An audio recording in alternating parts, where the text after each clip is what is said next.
is just always mysterious and surprising. You never know what's around the next corner. You never know what's around the next corner.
Bonjour à tous, bienvenue dans cette chronique d'Alira. Je suis très très heureux d'être avec vous aujourd'hui en direct pour cette chronique. Je suis accompagné par Grégory et Benoît. Vous êtes tous les deux des journalistes bien connus de l'écosystème francophone. Je suis également avec Daniel et Virgile de l'équipe d'Alira. Ça me fait hyper plaisir de vous retrouver tous. Comment est-ce que vous allez ? Très bien, très bien. Merci de nous Très recevoir. bien, très bien. Impeccable. Virgile, ça va aussi ? Nickel. Trop bien. Ce que je vous propose, c'est d'attaquer directement avec le premier sujet. N'hésitez pas, bonjour le chat et les fidèles qui sont là parmi vous, bonjour à tous. N'hésitez pas à poser vos questions au fur et à mesure. On pourra y répondre. Peut-être qu'on peut commencer par tout simplement le premier sujet qui est, voilà, on a la chance d'avoir deux journalistes de référence de l'écosystème blockchain.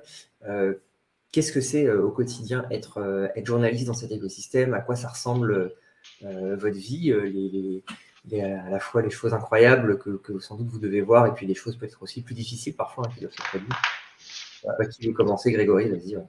Bah, écoute, moi je dirais que c'est le cas dans tous les secteurs. Hein. C'est journaliste dans les cryptos, c'est comme être journaliste dans la finance ou dans l'écologie ou dans la politique. Hein. Le but, hein, c'est de raconter la vie d'un écosystème, je dirais, avec ses succès, ses échecs. Bref, globalement, je dirais que c'est pour parler des personnes qui le font vivre, en fait.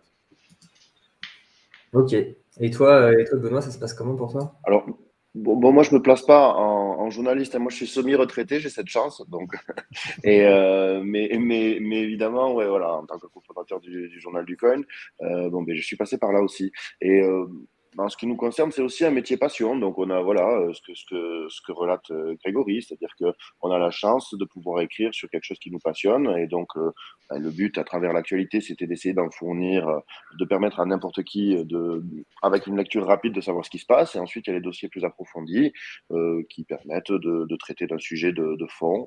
Et là, ça va être au loisir de la direction éditoriale. Donc, on va traiter des sujets. Il y en a toujours qui tombent. On a cette chance, c'est-à-dire qu'on est quand même sur un secteur qui est relativement animé.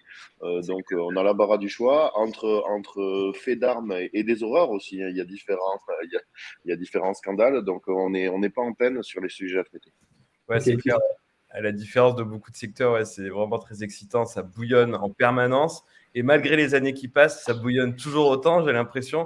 Bon, je ne sais pas si c'est bien ou si c'est mal, mais quand on est un média, ça fait beaucoup de choses à raconter. Mais il y a quand même un truc qui est quand même cool, quoi, parce qu'on parle beaucoup des scandales, hein, mais le but recherché par cet écosystème, il est quand même extrêmement louable. Hein.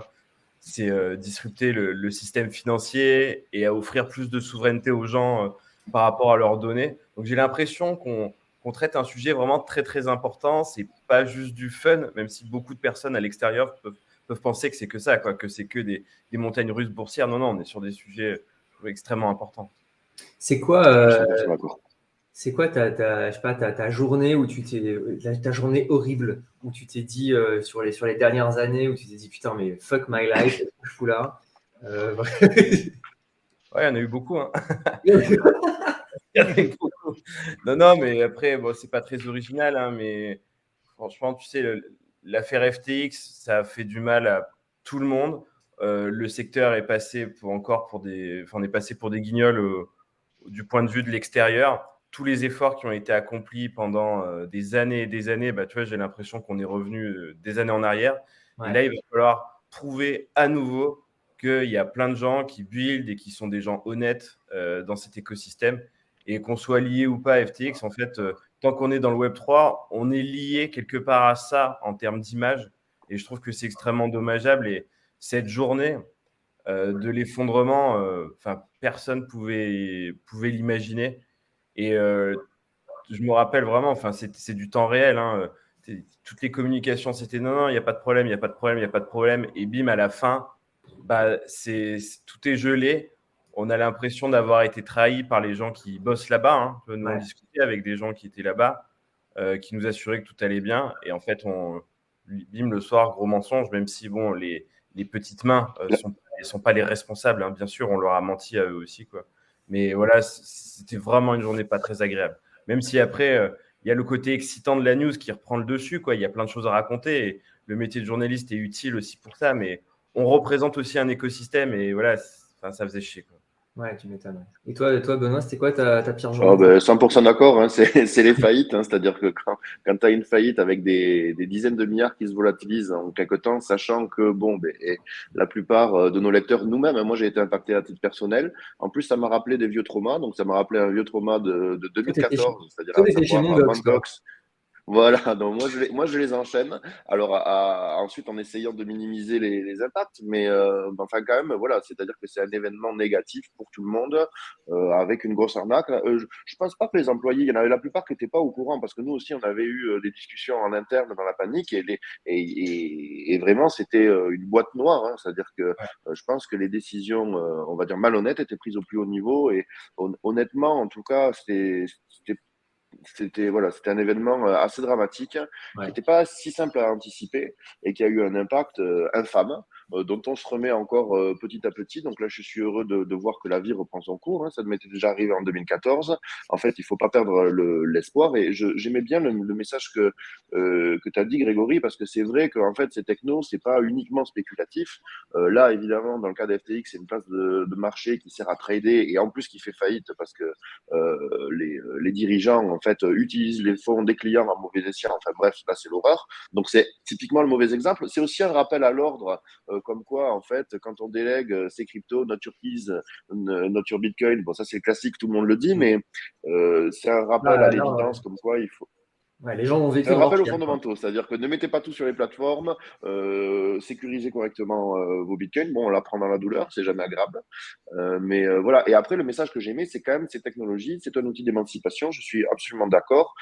C'est un contre-pouvoir monétaire, en fait, qui est utile parce que voilà, peut-être qu'on en parlera. Je pense que il y a des projets qui peuvent être inquiétants, à savoir de censure, d'euros numériques et qui pourraient permettre de connaître en temps réel tout ce que chacun fait avec son argent, l'interdire, enfin des choses comme ça. Et Bitcoin offre un espace de liberté monétaire qui n'existait pas auparavant et c'est un sujet de société central pour moi. Je rejoignais Grégory sur ça. Et Benoît, j'ai une question. Tu parlais tu as été touché personnellement par FTX. Par Mt. Est-ce que tu as complété le trio avec Luna UST ou pas? Alors Luna, j'ai été plus vif, mais j'étais sur la file d'attente. C'est-à-dire que le coup près n'est pas passé loin, quoi. Tu as senti l'air chaud de Luna n'est pas passé loin. Évidemment, l'appel des pourcentages sur l'UST, j'avais pas été insensible à ça. Ce qui est en général, sachez-le bien, on se fait toujours avoir par avarice. Hein. C'est-à-dire que j'ai quand même, donc non, j'ai pas fait le trio infernal, mais j'étais à 2 doigts. Et moi, je suis C'est, spécialiste de ce qu'il ne faut pas faire, hein. C'est ça mon titre, hein. C'est-à-dire que je suis expert sur tout ce qu'il ne faut pas faire, parce qu'en général, je l'ai fait, ça ne marche pas à ce niveau-là. Ce qu'il faut faire, malheureusement, je ne le sais pas toujours, mais ce qu'il ne faut pas faire, moi, j'ai une bonne expertise j'ai là-dessus. entendu pré-conso pour acheter de la crypto, là. Alors, j'ai un ami qui a fait ça, et en plus, il l'a fait au bon moment, il a eu de la chance, mais je pense que c'est quelque chose qu'il ne faut pas faire non plus, oui, effectivement. C'est pas un vrai conso, oui. Inversement, c'est quoi vos plus belles journées ou les choses dont vous êtes vraiment fiers comme journaliste, des trucs où vous vous dites, ah ça, dans 20 ans, je paraphrase un peu Daniel, mais dans 20 ans, j'en parlerai à mes enfants au coin du feu, ou à mes petits-enfants, et je leur dirai ça, les enfants, c'était l'époque où on faisait de la crypto. Ouais, alors moi, il y a deux souvenirs. Enfin, c'est plus un souvenir entrepreneurial. C'est le jour où on a appuyé sur le bouton pour le lancement de The Big Well. C'était ouais, c'était un grand moment. Plus pour moi, c'était pas évident de devenir entrepreneur. C'était vraiment un saut dans le vide. J'étais habitué à bosser dans des grosses rédactions où on est très protégé. Et voilà, il y a un gros groupe derrière. Là, ben, c'est un peu le saut sans filet, mais qui est très excitant. Et tu vas pouvoir faire un peu ce qu'on veut, avoir la ligne éditoriale qu'on veut. Et voilà, ça, pour moi, c'est un grand moment que je partage avec Raphaël Bloch et Dimitri Granger, qui sont les deux autres cofondateurs de The Big Well. Et sinon, j'ai une anecdote marrante, celle que j'aime bien raconter auprès de mes amis qui ne sont pas du tout dans la crypto. J'avais sorti 2 enquêtes sur Dieudonné qui traînait dans des projets bien dégueux. Et j'ai Je me suis reçu pas fait avoir sur cela. J'ai reçu des menaces de procès de la part de ses Ah avocats oui. sur des trucs lunaires. Il avait fait des vidéos où il se défendait et où il sous-entendait que j'étais homosexuel et en couple avec William O'Rourke, qui intervenait dans l'article en tant qu'expert. Donc voilà, et il m'appelait Chatoun dans sa vidéo. Malheureusement, il s'est fait ban de YouTube, quoi. Donc je peux même pas vous le prouver, mais c'était des grands moments. On te croit sur Ok. parole. Ça doit être quelque chose, oui. Et je l'ai eu au téléphone aussi à ce moment-là. Et bizarrement, on a échangé pendant plus d'une demi-heure. Et je lui disais, mais si vous êtes autant anti-système que ça, pourquoi vous allez tout simplement pas sur Bitcoin? Et pourquoi vous soutenez des projets vraiment débiles? Et en fait, il n'avait pas vraiment de réponse à ça, quoi. Et c'est là qu'on voyait bien qu'il voulait tout simplement arnaquer les gens, quoi. Et on a une question qui fâche pour toi, Volonté. Grégory, de la part de Zaha Gato. Ben, en fait, j'en ai toujours un petit peu possédé, mais j'en ai jamais eu beaucoup. Tu vois, là, par exemple, mon portefeuille, il est autour de 6 000 € là, en ce moment. Pendant le bull market, le précédent, je vais être très transparent, hein. C'était monté à 40 000, ce qui pour moi était beaucoup. Mais en fait, tu vois, quand on est dans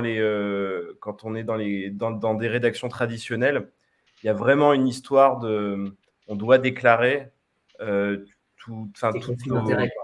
Oui, voilà, c'est ça. Par exemple, un journaliste bourse qui a des actions totales, il doit le déclarer. C'est pas qu'il n'a pas le droit d'en avoir, mais il doit le déclarer. Et en fait, pour moi, tu vois, si par Il exemple doit j'avais. déclarer combien? Comment? Il doit déclarer combien, il en a?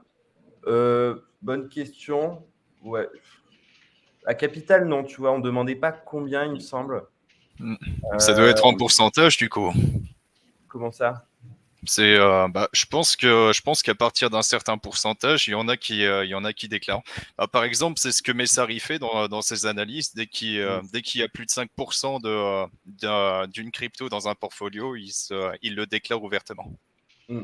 Ouais, bah, ça se défend. Après, tu vois, chaque rédaction, chaque pays a un peu sa culture par rapport à ça. Il y a pas, je crois pas qu'il y ait des obligations vraiment légales, mais c'est des histoires de transparence.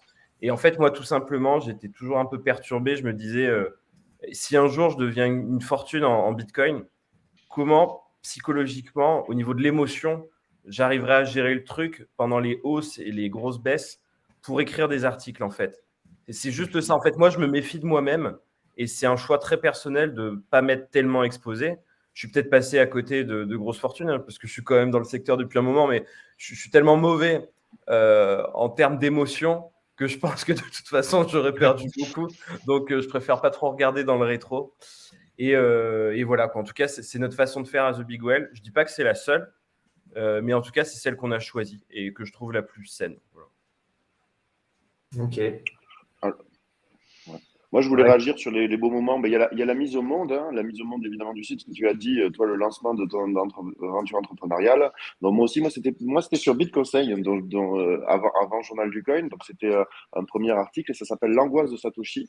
Et en fait, c'est la vision du monde monétaire à travers les yeux supposés, évidemment. Hein, c'est une fiction, mais c'est comment l'inventeur de Bitcoin a dû découvrir le système monétaire. En fait, s'il y a eu une angoisse terrible en voyant que tout était concentré aux mains de certains, qu'il y avait des risques d'inflation. Enfin, on fait un peu d'histoire de la monnaie et ensuite il en arrive, et logique. Alors, finalement, Bitcoin n'est abordé qu'à la fin de l'article et voilà, ça c'était un peu la mise au monde du site web qui au départ avait un trafic tout petit, c'est-à-dire que et ça c'était plus un intérêt personnel. Et ensuite les grands moments, c'est les rencontres, hein, comme en ce moment. En fait, moi, ce que je retiens, la chance d'être journaliste ou acteur, en tout cas, de cet écosystème, et de pouvoir donner la parole aux uns et aux autres, c'est de rencontrer vraiment des talents qui ont des convictions différentes, mais en général proches, avec le même ethos, qui est souvent un ethos de liberté, hein, qu'on retrouve beaucoup, et qui vont développer des projets. Ça va être, hein, ça peut être des projets monétaires, ça va être sur l'identité, ça va être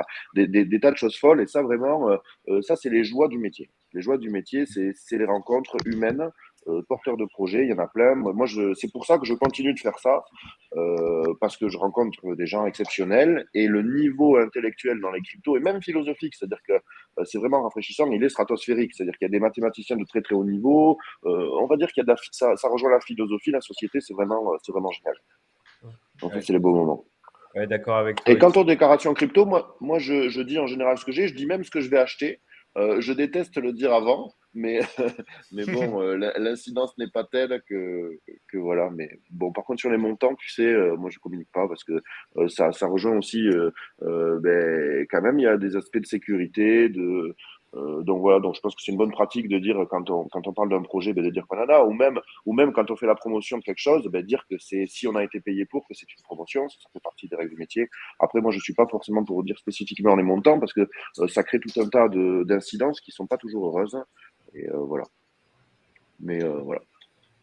Yes, je vois qu'il y a des questions aussi. Alors désolé, ça me fait revenir un peu en arrière, mais sur FTX et sur les procédures pour être remboursé, vous en savez un petit peu, vous en savez un petit peu plus. Vous savez comment ça s'organise, ce que les gens peuvent en espérer.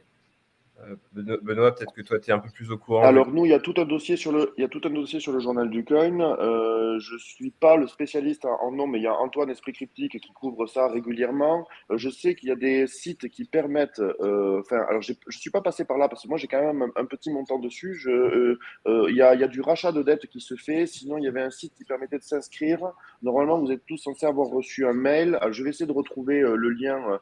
Je crois qu'hier, ils ont annoncé une plateforme pour Ouais, réguler mais si c'est fermé ou ouverte. de queue pour se faire rembourser, mais j'ai l'impression que le site était down ce matin, c'est ce qui était annoncé. Voilà, c'est ça.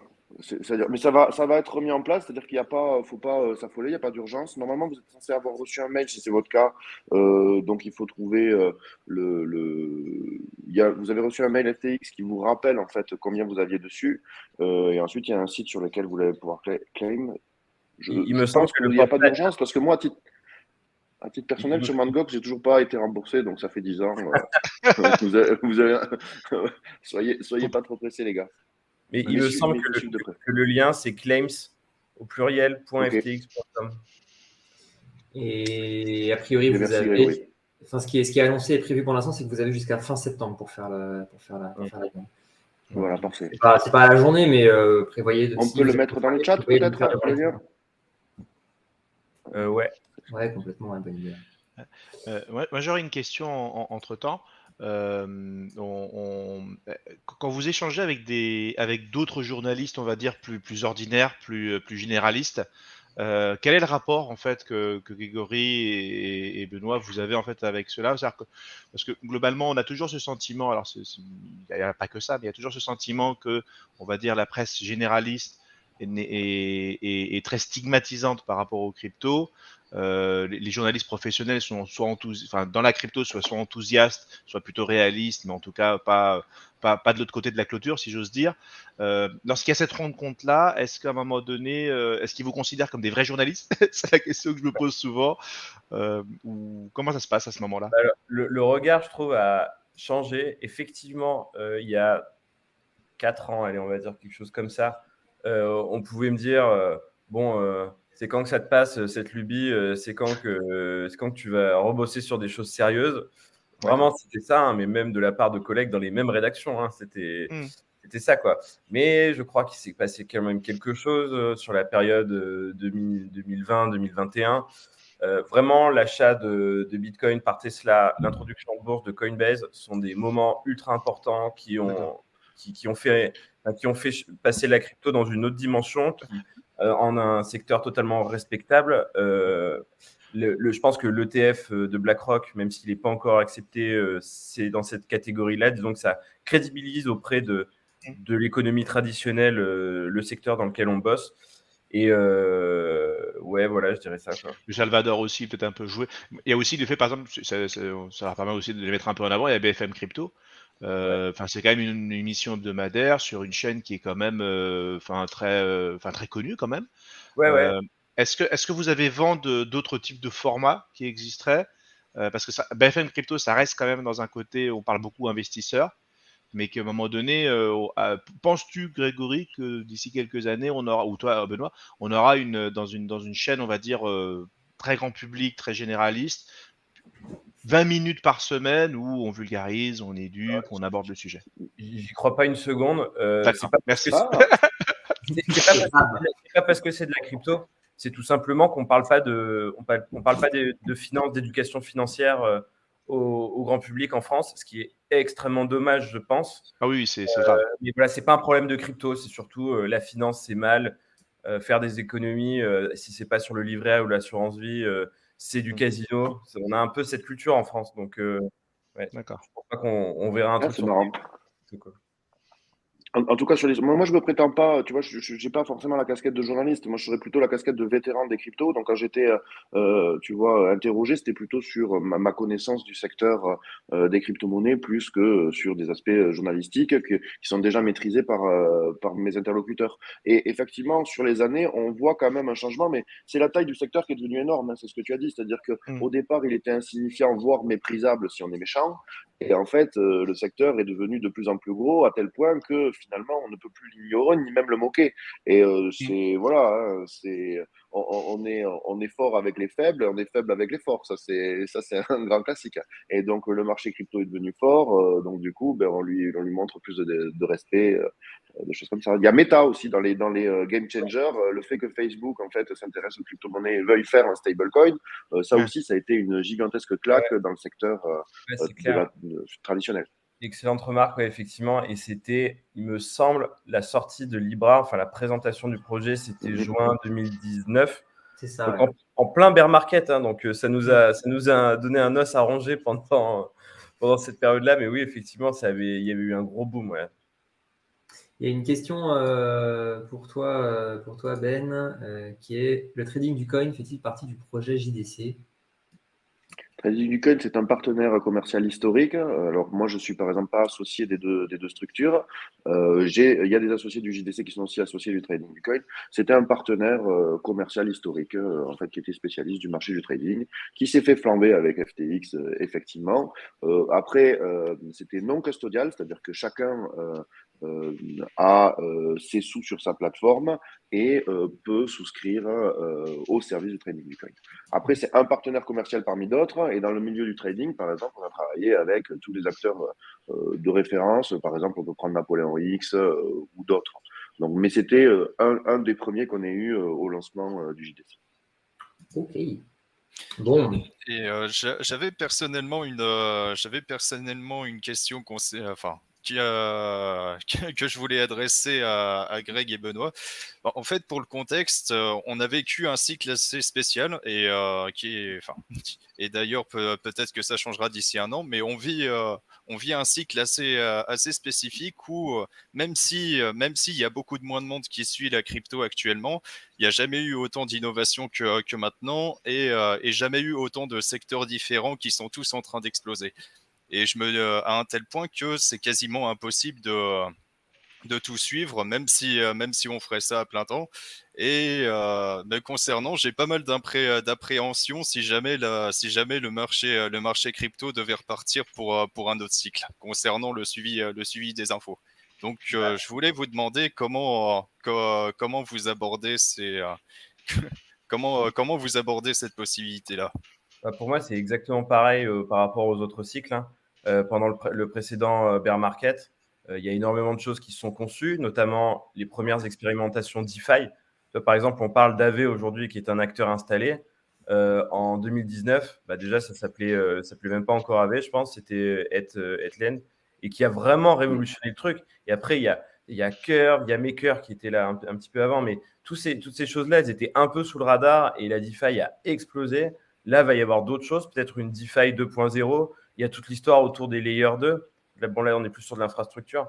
Mais ça build énormément pendant les bear markets, on est tous d'accord, hein. Et puis, les premiers projets déployés, ils le sont un petit peu après. Souvent, ça tombe en boule. Et finalement, l'histoire, elle recommence, hein. Donc, non, j'ai pas d'inquiétude, moi. Il faut juste être prêt mentalement à bouffer de l'info en 2024-2025.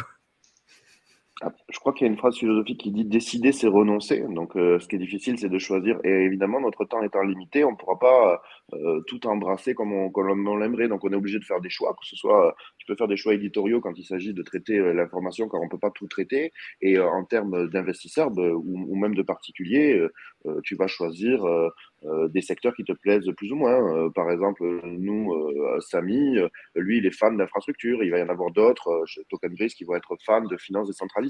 Il y a les spécialistes des NFT, qui est un marché à part entière. Et effectivement, au fur et à mesure que le marché se développe, et nous, moi, en tant qu'observateur, on va quand même vers une qualité grandissante du secteur globalement. Et bien, chacun va se spécialiser dans ses domaines de prédilection. Donc, il va y avoir, voilà, ceux qui sont plus développeurs. Enfin, c'est à chacun de se spécialiser, mais moi, je trouve, ou alors on peut être généraliste, traiter un peu de tout dans ce cas-là, rester aux fondamentaux. Par exemple, Bitcoin, c'est pas mal, hein. Pardon, Ou C'est Ether, vrai, ou Bitcoin est un Ethereum, sujet à part entière en soi, donc c'est Pardon. vrai. ou peut-être. Parlons un peu des fondamentaux, justement. BlackRock a annoncé son ETF Bitcoin. Je ne sais pas s'il est accessible ou achetable encore ou s'il va l'être bientôt. Non, non, il n'est pas du tout autorisé encore, hein. Ok. On n'aura pas la réponse avant 2024, hein. Aïe, aïe, aïe, aïe. Qu'est-ce que Et vous pensez de cette news et du fait que ça y est, les gros acteurs. Alors, BlackRock, hein, pour resituer, c'est un des plus gros gestionnaires de fonds du monde, même peut-être le plus gros. c'est 9 000 milliards, donc ouais, c'est conséquent. Avec Fidelity, peut-être. Et c'est, comment dire, pour moi, il y a un enjeu de crédibilité du secteur, que BlackRock s'intéresse au Bitcoin et que Larry Fink dise que c'est vraiment une alternative à l'or pour X raisons. Larry Fink, ça- le patron de BlackRock. C'est ça qui est le patron de BlackRock. Pour moi, le message envoyé, il est extrêmement fort. Je ne sais pas si vous avez des amis ou de la famille qui sont un petit peu plus vieux ou machin, mais quand on leur parle d'ETF et de BlackRock, c'est ah oui, c'est sérieux, quoi. Donc, si en fait BlackRock achète du Bitcoin et des vrais Bitcoins et pas une exposition au futur du CME, c'est vraiment un game changer. Donc oui, moi je pense que c'est énorme, et par rapport à ce que ça pourrait faire sur le marché, il devrait y avoir beaucoup d'achats de Bitcoin le jour où il se lancera. Donc je pense que le jour où la SEC l'accepte, il va y avoir un pump, mais un truc de un truc de fou, quoi. Un truc de Mais ne fou. penses-tu pas que ce sera anticipé? En fait, là, pour l'instant, on n'a aucune idée si la SEC va accepter ou pas. Donc, on ne peut pas encore parler d'anticipation. Mais si commence à y avoir des bruits, oui, ça commencera à pricer. Mais là, pour l'instant, franchement, j'ai aucune idée si si la SEC va l'accepter ou pas. Ouais, vous n'avez pas les petits pronostics? Mais- Ah, disons que vu la taille des acteurs, on peut supposer que la résolution a plus de chances d'être positive qu'une fin de non-recevoir, ou en tout cas, c'est difficile de ne pas répondre à des acteurs de cette taille-là. Après, bon, mais moi, j'ai plusieurs problématiques. C'est-à-dire que ça m'étonne pas du tout que du point de vue des investisseurs, en fait, ils cherchent de nouveaux produits pour s'exposer au Bitcoin, et l'ETF en fait partie. Bon, moi, je trouve que c'est, du point de vue du retail, autant vois pas tellement l'intérêt d'un ETF, c'est-à-dire que autant aller sur un exchange, en acheter, soit le laisser dessus si on veut trader, soit avoir la custody, c'est-à-dire que pouvoir le garder sous séquestre soi-même, hein, parce que c'est quand même une propriété qu'on perd avec l'ETF. Mais ensuite, pour les institutionnels, évidemment, quand il y a des montants énormes, ça a sans doute son intérêt. Donc moi, ça me choque pas trop que les investisseurs s'intéressent au Bitcoin. Et en fait, si on le regarde, ça fait très longtemps qu'il y a des milliardaires et des investisseurs sérieux qui s'exposent au Bitcoin. Par contre, moi, c'est la position du régulateur. Je me demande si elle est tellement de bonne foi. C'est-à-dire que est-ce qu'on est face à un interlocuteur de bonne foi qui va juger objectivement de la validité de la requête ou pas? Moi, à titre personnel, je me permets d'en douter. J'ai l'impression que tout est fait pour ralentir cette adoption inéluctable des crypto-monnaies, car il y a d'autres projets de société, par exemple les monnaies numériques de banque centrale. Et en fait, finalement, on va trouver l'un et l'autre, un peu comme l'eau et l'huile, qui sont difficiles à imbriquer. Et donc, voilà, moi, par exemple, ouais, je sais bien malin celui qui peut savoir qu'est-ce qui se passe dans la tête du régulateur et s'il va accepter ou pas ces demandes. Est-ce que c'est vraiment dans son intérêt? Parce que c'est un peu une perte de pouvoir, c'est-à-dire que c'est un outil d'émancipation qui donne plus de... C'est un contre-pouvoir monétaire, je trouve. Alors évidemment, dans le cas de l'ETF, étant donné que c'est gardé sous séquestre par des tiers de confiance, finalement, ça peut-être il y a moins de friction réglementaire, donc je sais pas. Et la deuxième question que je me pose sur Bitcoin, je pense que c'est pas forcément un problème, mais ce sont des acteurs qui vont sans doute accumuler des montants importants de crypto-monnaies. Dans Bitcoin, le modèle d'évolution du protocole, c'est la proof of work, et donc forcément, c'est pas forcément très déstabilisant vis-à-vis du protocole. Je pense que ça va juste avoir un impact sur le prix, pas forcément sur la gouvernance. Donc, à titre personnel, je trouve ça très positif et je serais très heureux qu'il soit accepté. Sur d'autres crypto-monnaies de type Ethereum, en fait, en acquérant beaucoup d'Ether, on pourrait avoir un pouvoir de gouvernance qui pourrait devenir peut-être, je veux dire, plus problématique dans le temps. Voilà, donc il pourrait y avoir un petit problème de gouvernance à terme, mais je pense pas qu'à à court terme, de toute façon, voilà, je pense qu'ils resteront quand même. Je suis pas sûr qu'ils arrivent à acquérir une proportion majoritaire de l'écosystème, mais si tel était le cas, ça serait un problème. Par rapport à ce que tu disais sur la position du régulateur, moi j'ai un avis un petit peu plus modéré. En fait, je pense que il y a beaucoup de dossiers d'ETF spot qui ont été refusés ces 6-7 dernières années. Enfin, je crois même que le premier, c'était les frères Winklevoss qui l'avaient proposé en 2013. Et en fait, à chaque fois, c'était retoqué parce que la SEC considérait qu'il y avait des risques de manipulation de marché et compagnie. Et en fait, là, pour BlackRock, là, il pose des questions un peu plus précises sur la custody, sur tout ça. Et en fait, je pense que BlackRock a plus de chances d'être accepté tout simplement parce que la SEC connaît BlackRock. Je ne vais pas dire qu'ils sont amis, mais ils font partie du même système. Donc, quitte à laisser passer un ETF Bitcoin, autant que ce soit avec des gens qui connaissent très bien. Et c'est un peu pour la même raison qu'il y a un exchange qui s'est lancé, EDX, il n'y a pas longtemps, donc avec Fidelity et tout, donc qui est réservé simplement aux institutionnels. Mais des sources qu'on a aux États-Unis au niveau du département de la justice, c'est que en fait, ils ont eu l'autorisation par la SEC et la SEC a donné ses conditions. Et en fait, l'exchange EDX correspond vraiment à ce que la SEC veut. C'est l'anti-Coinbase, en fait.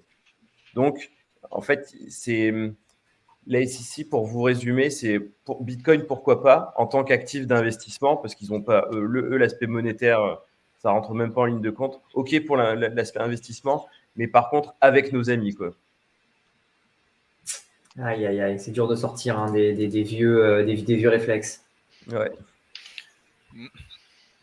Après, après, en soi, en soi, même si la SEC est vachement hostile vis-à-vis des cryptos, bah, il y a quand même pas mal de signaux contradictoires qui montrent que tout le monde est en train de se mettre en place. C'est quand même très étonnant que BlackRock et Fidelity décident de proposer un ETF spot au moment où Coinbase est en procès avec les régulateurs. Ouais, c'est sûr. Ouais, non, je suis complètement d'accord avec toi. Il y a une coïncidence un peu troublante. Et la SEC préfère jouer avec ses good players à elle, quoi. Après, je pense que ça reste un net positif pour l'écosystème. Ah oui. On préférait que ce soit plus ouvert, mais Et Ah on oui, risque pas d'avoir les dérives qu'on avait sur l'or papier, tu sais, d'avoir du Bitcoin papier et que finalement, dans la réalité, il y a il y a beaucoup plus de Bitcoin en fait que les 21 promis. Ouais, ouais, Euh, c'est c'est, enfin, exactement. bon, Et puis, je on suis a, totalement d'accord avec Benoît. Il y a déjà des ETF qui existent, mais qui sont basés sur les contrats futurs du CME, donc Chicago Mercantile Exchange. Donc ouais, un ETF spot, c'est aussi la possibilité d'avoir le même produit, mais qui fonctionne de façon plus efficiente.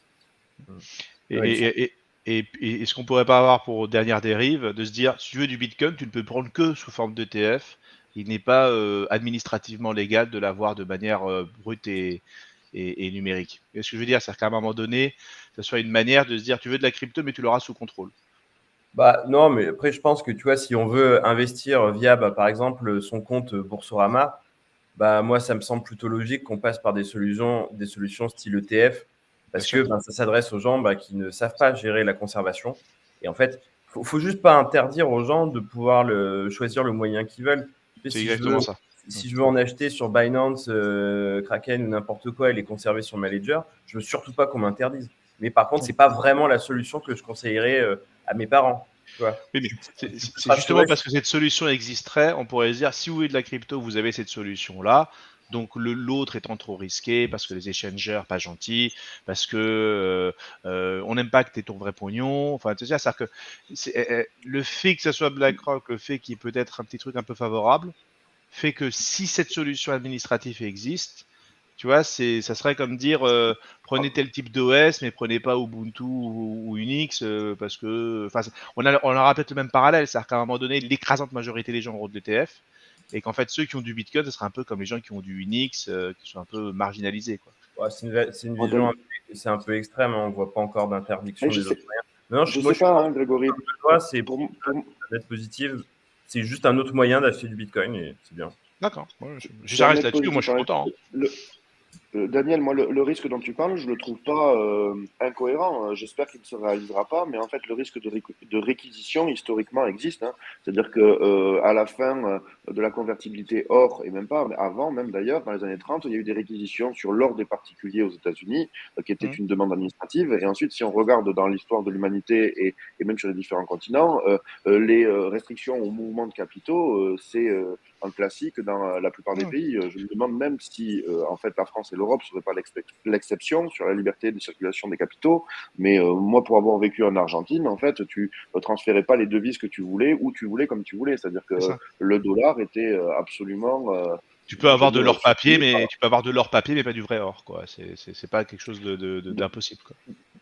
Donc, des mesures liberticides administratives visant en fait différents actifs, à commencer par les crypto-monnaies, ne me semblent pas impensables. Et la réponse, c'est en général, c'est qu'il faut. Moi, par exemple, je n'ai jamais conseillé à personne de ne pas en acheter. Et, et, euh, et je pense qu'il vaut mieux s'exposer aux crypto-monnaies tant qu'on le peut. C'est ça la réponse. C'est une réponse classique de Arthur Hayes, qui est voilà, le CEO de BitMEX, et qui dit on lui demande toujours quand est-ce qu'il faut que j'achète des bitcoins, et les gens regardent le prix, tu vois. Et effectivement, parce que quand tu en as vraiment besoin, je pense à des situations typiquement comme le Liban en ce moment, qui a l'air assez chaotique d'un point de vue monétaire. Je ne sais pas, je ne connais pas l'état de droit au Liban, mais je pense qu'il est bien compliqué à l'heure actuelle pour les gens qui en ont le plus besoin d'en acquérir. Et donc voilà. Mais Ouais, après, je c'est suis comme pas un du tout. Je travaille extincteur, vers quoi. ce. C'est comme un extincteur. Voilà, Quand mais la maison est en feu, c'est oui, un peu tard pour en acheter un. voilà, c'est un peu ça. Après, je ne pense pas que la maison soit destinée à brûler. Je ne le souhaite pas. Mais c'est pas impossible. On a une question de Idoumoub, désolé pour la prononciation, qui nous parle du modèle stock to flow. Alors le but c'est pas de commenter les prix, hein. Vous savez bien qu'on on fait pas de commentaires ni de prédictions. Évidemment, on a oublié la boule de cristal à la Moi, j'en maison. fais, mais ils sont faux la plupart du temps. Moi, je fais le contraire de ce que fait Bell. Simplement, ça m'intéresse d'avoir votre avis là-dessus. Qu'est-ce que vous pensez de ce modèle? Il marchait pas trop mal jusqu'à présent. Ça colle un peu moins bien, hein, si on est un peu honnête, avec ce modèle aujourd'hui. Qu'est-ce que vous pensez de tout ça? Moi, je pense que c'est un indicateur, c'est pas forcément une vérité. C'est-à-dire que, ben voilà, comment dire, le stock, enfin, l'émission de Bitcoin étant divisée par deux, relative à son stock existant, on peut supposer que ça se raréfie et donc le prix devrait monter. Mais le problème, c'est que, ok, l'offre de Bitcoin, en fait, elle est connue et prévisible. Et donc, mais un prix, c'est la rencontre d'une offre et d'une demande. Donc, les gens spéculent en fonction, de cette offre qui est déterminée à l'avance. Bien malin est celui qui peut se positionner sur la demande. C'est-à-dire que le stock to flow, l'émission de Bitcoin peut être réduite à zéro. Si les gens n'en veulent pas, le prix tombera. Donc, pour moi, ça n'indique que le côté offre. Ça ne dit rien sur le côté demande. Et donc, la valeur prédictive de cet indicateur, elle oublie quand même une partie essentielle de l'équation, qui est la demande. Et typiquement, l'ETF, quand même, je veux dire, donc voilà, nous, on regarde les halvings. Les halvings ont une incidence en général sur le prix de Bitcoin parce que c'est une réduction de l'offre par 2 tous les 4 ans. Et donc, forcément, l'actif se raréfie. Mais c'est pas parce que quelque chose est rare que les gens en veulent. Et l'exemple, c'est le poisson à 3 yeux. Qui veut manger? Les poissons à 3 yeux sont rares, mais qui veut en manger dans son assiette? Peu de gens. Et ben donc, ils valent pas très cher, les poissons à 3 yeux. Et Bitcoin, voilà, Bitcoin se raréfie avec le temps, mais est-ce qu'il sera toujours demandé? Bon, moi, je pense que ça répond à un besoin essentiel de l'humanité, c'est-à-dire que avoir une source, un actif dans lequel tu peux investir, voire même un moyen de paiement qui soit décentralisé, c'est-à-dire qu'il ne puisse pas être capté, que ce soit par des entités publiques ou privées. Donc, c'est un bien commun monétaire, quelque part. Ça, moi, je pense que c'est quelque chose d'essentiel que l'humanité recherche depuis toujours, dont le support historique était l'or et dont la version numérique serait Bitcoin. Donc moi, je pense qu'il y aura une demande. Étant donné que l'offre se raréfie suivant le modèle du stock to flow, peut y avoir une petite corrélation. Mais après, je ne le suivrai pas. Pour moi, c'est un indicateur, pas forcément une vérité. Ouais, pourquoi, Grégory? En fait, je suis d'accord avec ça.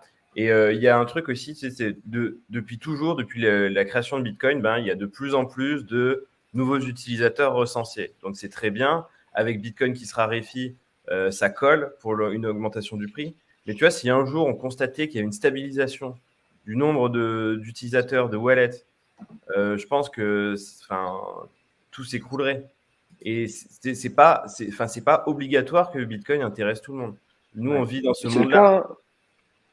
Moi, je suis d'accord avec toi, Grégory. C'est-à-dire que je pense que l'adoption, au bout d'un moment, elle va atteindre un plateau et qu'il n'y a pas nécessairement 100% des gens qui sont destinés à posséder des bitcoins. C'est pas, malheureusement. Sinon, le marché action, par exemple, pour un secteur d'investissement, moi, je trouve tout à fait cohérent. Et en fait, idéalement, je pense que dans une gestion du portefeuille, tout le monde devrait diversifier son épargne et avoir un peu d'immobilier, un peu d'actions, pourquoi pas de l'or et du bitcoin. Tu vois, bon, toujours est-il que le marché action, ça intéresse, j'en sais rien, moi, 15% des gens depuis des centaines d'années. Et à mon avis, ça va pas changer.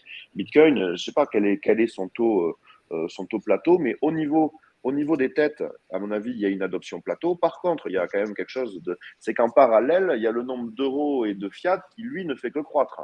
Donc, ces fiat et ces dollars et ces euros vont bien s'investir quelque part. Donc, ils vont dans des actifs traditionnels, on va dire pierre, actions, ce que tu veux, et ils vont y compris dans les bitcoins. Donc, à mon avis, la réserve de croissance, au bout d'un moment, elle sera plus dans les hommes, elle sera dans les fiat. C'est-à-dire que le nombre de personnes en fiat aura atteint son plateau. Par contre, le nombre d'euros et de dollars qui peut se déverser dans Bitcoin dépend essentiellement de la création monétaire par les États, qui, elle, me paraît assez sauvage. C'est possible, d'autant que le prix de l'or a augmenté depuis les années 70, depuis la fin des accords de Bretton Woods aussi, parce que les monnaies sont largement dévaluées depuis ce moment-là. C'est ça. C'est pas Bitcoin qui coûte cher, c'est l'euro qui coûte moins. Voilà, c'est ça. Et parce que tout le monde ne connaît pas forcément le modèle, juste pour le présenter, comme ça vous pouvez aussi mettre en contexte les réponses que vous venez d'entendre. Stock to flow, l'idée derrière ce modèle, c'est que c'est un modèle qui vient de l'or à la base, qui fonctionne assez bien sur l'or. Et l'idée, c'est quoi? C'est de considérer que le prix évolue notamment en fonction de la réserve, de la quantité d'actifs du stock et du ratio entre la quantité d'actifs disponibles à un instant T et la création de nouvelles valeurs. D'où le modèle stock to flow, c'est-à-dire nouveau flux entrant par an, par exemple. Donc, création de nouveaux bitcoins par an versus quantité qui existe. Le modèle fonctionne assez bien sur l'or et il a effectivement été adapté sur Bitcoin. Et ce qu'on remarque, c'est qu'on a quand même on va être honnête, un petit décrochage depuis quasiment 2 ans. Est-ce que ça reviendra sur ce qui est prédit par le modèle, qui est la ligne pleine ou pas? On verra. Qui vivra verra, comme d'habitude. Mais effectivement, c'est prédiction. Il faut le prendre comme un indicateur pour mieux. Moi, je pense que ça va monter. Ah, ouais, c'est clair. Ouais. Est-ce que je peux tirer sur l'ambulance? Ah, bah, vas-y. Bah, ça ne concerne que mon avis, mais je pense que peu n'importe le modèle dans la crypto, c'est pourri. Parce que ça dépend de paramètres qui ont été définis par une personne. Et cette personne-là n'a pas forcément la même connaissance du marché que nous, elle n'a pas forcément le même profil de risque et elle n'a pas la même psychologie vis-à-vis des marchés. Suivre un modèle, suivre un modèle, c'est quasiment l'inverse de ce qui fait un investissement responsable. Et l'investissement responsable, ça consiste justement à construire sa propre opinion et à faire ses propres recherches. Sauf chose que les modèles comme le stock to flow ne permettent absolument pas de faire. La voix de la Et sagesse. un modèle, c'est une Ouais, vue attendrie de la réalité. c'est Donc, ça. forcément. Oui. Est-ce que vous avez des petites actus croustillantes pour nous, un peu vos petites perles de la semaine comme on est avec deux journalistes, on s'est dit qu'on allait. Enfin, un journaliste et un vétéran, pardon. Je te colle l'étiquette journaliste, Benoît, je suis désolé. Non, mais Mais bon, t'es un peu issu du JDC quand même, alors si tu veux. T'avais qu'à pas Ah fonder un oui, journal à un oui, moment donné. voilà. Mais écoute, j'ai fait ce que je pouvais. Moi, je voulais en vendre des cryptos, mais c'est trop compliqué. J'ai toujours voulu en vendre parce que je trouve qu'il faut en posséder, tu vois. Mais donc, du coup, j'en parle. Hein, Mais alors, c'est quoi un peu vos petites pépites là, de news des dernières semaines? Tu vois, par exemple, ce matin, sur The Big Well, on a sorti que Meria avait levé des fonds, par exemple. Et c'est la première fois que Meria lève des fonds. C'est assez intéressant. D'habitude, jusqu'à présent, c'était financé en fonds propres. Ouais. Donc, Tu la veux expliquer qui levée. c'est Meria pour les gens qui ne connaissent pas forcément? Meria, c'est l'ancien Just Mining. Donc, c'est l'entreprise de Owen Simonin, alias Asher, que je pense tout le monde connaît. Ouais. Qui est une belle réussite. Et c'est la première fois qu'il lève des fonds. Donc, c'est à souligner. Trop Voilà, bien. donc c'était à lire ce matin dans The Big Whale avec un gros dossier sur la grande guerre des Layer 2, qui est pour moi la grande bataille d'infrastructure des prochaines années. Donc il y a tout pour bien s'informer sur le sujet. Et voilà. Et effectivement, si vous moi, voulez je te aller rejoins voir, sur les layers 2. si vous voulez aller voir The Big Whale, c'est une très bonne manière de s'informer sur l'écosystème. N'hésitez pas à aller jeter un œil s'il y a des gens parmi vous qui ne sont pas déjà abonnés. Moi, j'ai une news qui est un peu plus légère, mais que je trouve quand même essentielle. C'est Christine Lagarde qui invite chacun à choisir la couleur des billets, des futurs billets de l'euro. Donc, ça, Oh, c'est tellement parlons-en. mignon ça. On va pouvoir choisir la couleur du portail. Trop bien. Voilà. Et c'est vrai que par rapport, je sais pas, à des inquiétudes, que ce soit d'inflation ou des choses plus sérieuses vis-à-vis de la monnaie, des monnaies numériques de banque centrale, et en fait, on a quand même l'impression d'être pris pour des dindons. C'est-à-dire on a le droit de choisir la couleur de notre corde qui servira à nous, Ah, c'est à dur, nous c'est dur. ligoter. Oui, mais bon, Attends, c'est rigolo. Alors après, je suis bien d'accord qu'on peut pas faire un grand vote sur quel serait le nombre idéal d'euros à imprimer, ça je l'entends, mais c'est vrai que je trouve que c'est un peu paradoxal. Après, ça fait partie de la vie de l'euro aussi, de changer le design des monnaies et tout ça. Donc, elle intervenait dans cette séquence-là. Mais en tout cas, concernant l'euro numérique, là, la Commission européenne a déposé une proposition d'encadrement il y a 2 semaines à peu près. Donc, l'euro numérique, c'est pour bientôt. Donc, il y a un cadre législatif qui va permettre son développement, mais la décision n'est pas encore officiellement prise. C'est la BCE qui va la prendre. Et elle dira oui ou non. Il me semble que c'est en septembre, en tout cas, c'est dernier semestre 2023. C'est un secret de polichinelle. Politiquement, ils sont extrêmement. Ils ont pris position sur le sujet. Ils sont trop avancés. Il y a des tribunes, mais tout le temps dans la presse traditionnelle, dans Le Monde, dans le Financial Times, où des membres de la BCE plaident pour la création de l'euro numérique. Donc, on va y avoir droit. Alors, moi, je voudrais juste souligner un truc, c'est que la BCE a dit qu'elle ne collecterait pas de données de paiement des utilisateurs en disant la vie privée, c'est très important et tout. dont acte, même si, étant donné que c'est pas une DAO, ils pourront totalement tout changer du jour au lendemain, ça reste techniquement possible, mais en tout cas, ils ont prévenu que voilà, ils voulaient protéger la vie privée. Par contre, les banques commerciales, donc ils feront l'interface entre la banque centrale et les utilisateurs, eux pourront tout collecter. Donc, c'est totalement faux de dire que l'euro numérique sera exactement comme le cash. Non, une banque ne peut pas tracer le cash, par contre, elle pourra tracer l'euro numérique. Donc, il faut vraiment avoir conscience de ça. Qu'est-ce Moi, que pour tu moi, penses de dans les Cash Plus, Benoît? dans les pro. Moi, j'en passe le plus grand mal. Donc, en ce qui concerne les, je vois pas l'intérêt du point de vue des individus. C'est-à-dire que parce que on se pose toujours d'un côté du spectre. Hein. C'est-à-dire que moi, je me pose du côté individuel. Et du côté individuel, je vois pas quel individu citoyen sur Terre réclame un euro numérique. C'est-à-dire que c'est pas une volonté qui est poussée par les gens, en fait. Hein. C'est vraiment, ça vient du haut vers le bas et pas l'inverse. Hein. Parce qu'en général, voilà, Pas bon signe. moi, a plutôt tendance à m'inquiéter que l'inverse. Et vis-à-vis de la vie privée, ben voilà, hein, je me demande si c'est pas une phrase de Chirac ou je sais pas de quelle politique, mais c'est que les promesses n'engagent que ceux qui les croient. Et quand je vois un outil qui permet un tel degré de finesse au niveau du contrôle et de la surveillance, ça serait quand même bien bête de l'imposer à tout le monde et de pas s'en servir. Donc, moi, je suis préoccupé par ça. Et après, ben, écoute, je dis, voilà, hein, à mon habitude, si je me trompe, j'en serais ravi. Ouais, mais est-ce qu'on peut pas imaginer, parce qu'en fait, moi, au-delà du côté traçabilité, parce que je pense que d'une certaine manière, la majorité des citoyens européens, la vie privée, ils s'en foutent un peu. Enfin, je pense. Enfin, je pense que voilà, Vraiment? ils ont dit. Jusqu'à ce qu'ils la perdent. Hein. Personne n'aime se retrouver ausculté par son banquier quand on fait un emprunt et qu'il nous dise mais c'est quoi cette dépense-là? Vraiment, pour l'avoir vécu, pour avoir emprunté, pour acheter mon appart, c'est extrêmement désagréable de devoir justifier une dépense de 500 balles. On est bien d'accord, mais il n'empêche Mais- qu'il n'y a pas de manifestation dans la rue pour dire arrêtez de laisser les comptes bancaires Mais- accessibles.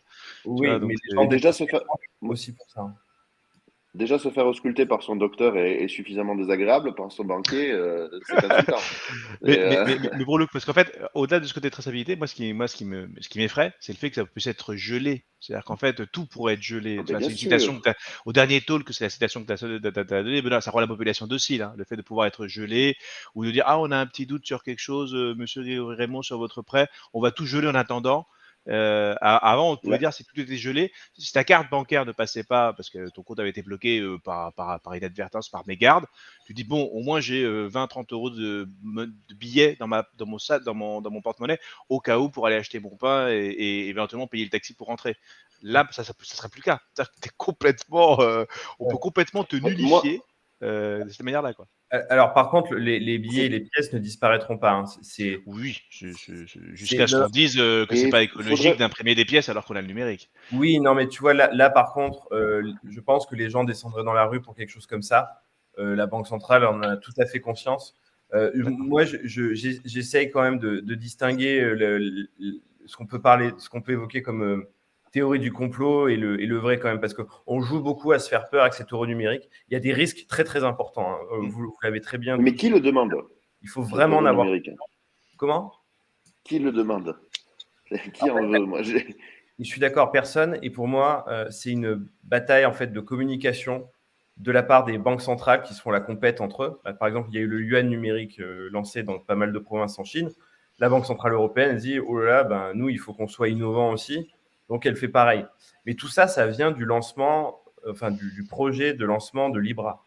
Tout vient de là. oui, bien sûr, Et, qui a et choqué les États. Bien sûr, c'est ça. Donc non, je pense que les gens n'en ont pas besoin. Mais si par contre la banque centrale et les banques derrière trouvent des incitations à l'utiliser, par exemple, ben, si tu payes tes impôts en euros numériques, ben, tu as 5% de rabais. Ouh. On peut imaginer. Ça, j'y crois pas. Alors, j'adorerais. Ça, c'est le meilleur exemple que tu puisses donner. C'est là.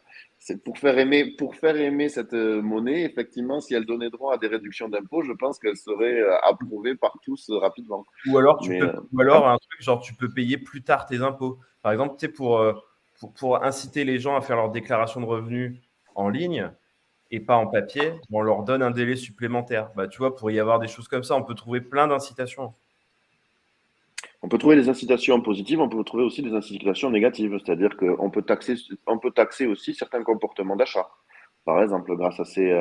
Et moi, pour moi, c'est un transfert en fait de pouvoir qui va finalement, parce que l'euro est déjà numérique à 90%, et donc en termes de surveillance et de contrôle, il a déjà ses inconvénients depuis qu'il est numérique, ce qui est une nouveauté dans l'histoire de l'humanité, qui est assez récente, hein, puisque jusqu'à présent c'était physique, donc on avait le risque inflationniste qui pesait sur chacun, mais le risque de saisie et on va dire, de contrôle était plus faible avec la version physique de la monnaie. Maintenant que c'est numérique, à 90% à peu près, tu vois, ça le deviendrait encore plus. C'est surtout un transfert du privé vers l'administratif. C'est-à-dire que à l'heure actuelle, c'est quand même essentiellement le banquier qui contrôle ce que fait l'individu. Alors ensuite, tu avais dit, hein, il y avait tout un jeu de pouvoir que tu as bien étudié, Grégory, et je t'en remercie. Mais je pense que l'euro numérique permet à l'administration d'avoir un contrôle plus direct et plus fin de ce que fait la population, ce qui n'est pas son cas à l'heure actuelle. Donc en fait, ça dépend de la confiance qu'on donne à l'administration, qui dans mon cas est assez faible, mais ce n'est pas ce n'est pas forcément le cas pour tout le monde. Donc et ça dépend des administrations aussi. C'est-à-dire que par exemple, je ne serais pas rassuré avec une monnaie numérique de banque centrale chinoise.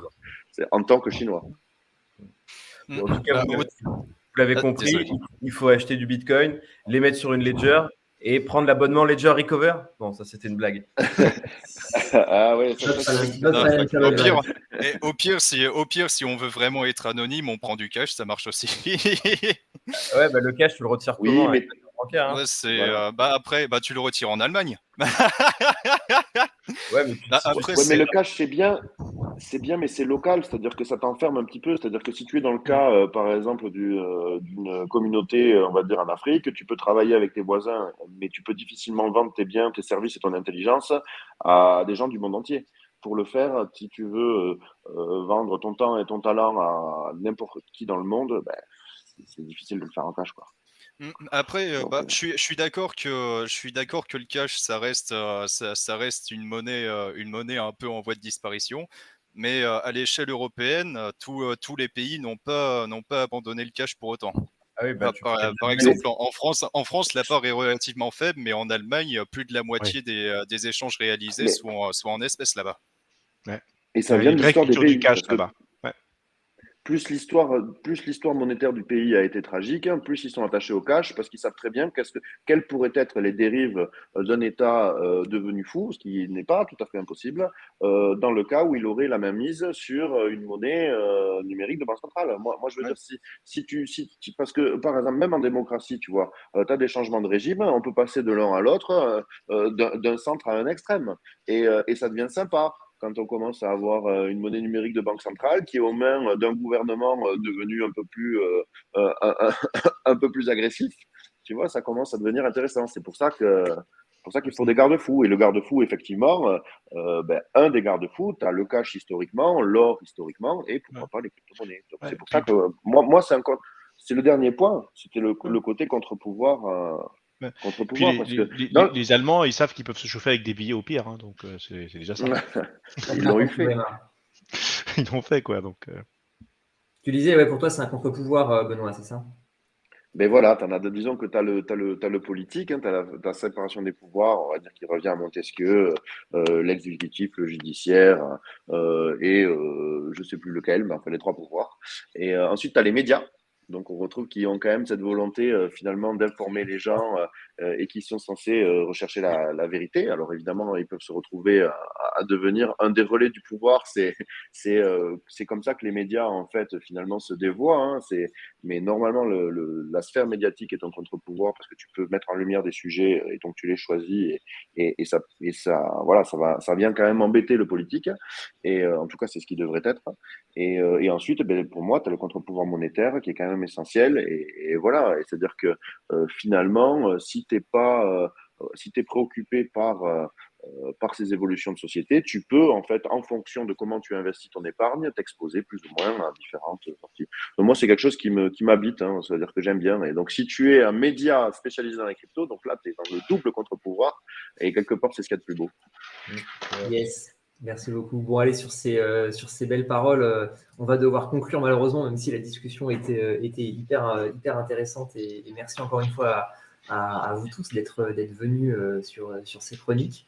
Vous le savez, Alira, c'est une école qui est spécialisée sur la blockchain. On forme des développeurs, des consultants, des spécialistes en finance décentralisée et prochainement des spécialistes en tokenomics, l'économie des tokens et sur comment créer des économies de tokens vertueuses. Si vous souhaitez en savoir plus, vous pouvez aller sur notre site web alira.fr. Vous avez une description de toutes nos formations. On organise également ce jeudi, donc pas ce soir, mais dans une semaine, un webinar où on parlera de l'ensemble de nos parcours de formation pour la rentrée de septembre, du 25 septembre. Alors, je sais qu'il y en a probablement la moitié des gens qui nous regardent qui sont déjà et je fais coucou d'ailleurs à tous les apprenants, un petit message d'amour spécial pour les apprenants qui nous regardent. Je sais que Daniel, tu te joindras à moi dans cet appel.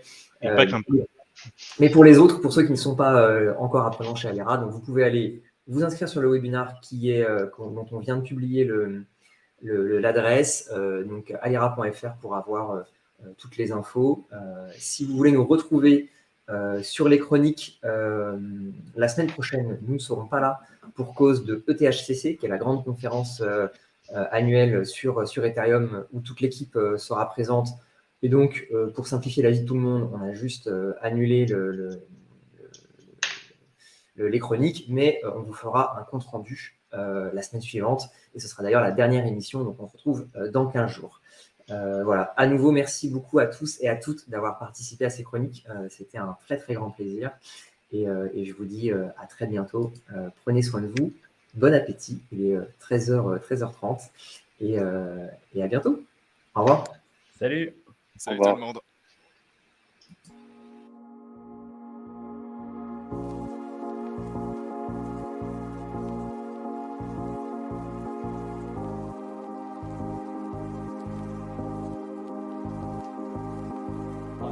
Life is just always mysterious and surprising.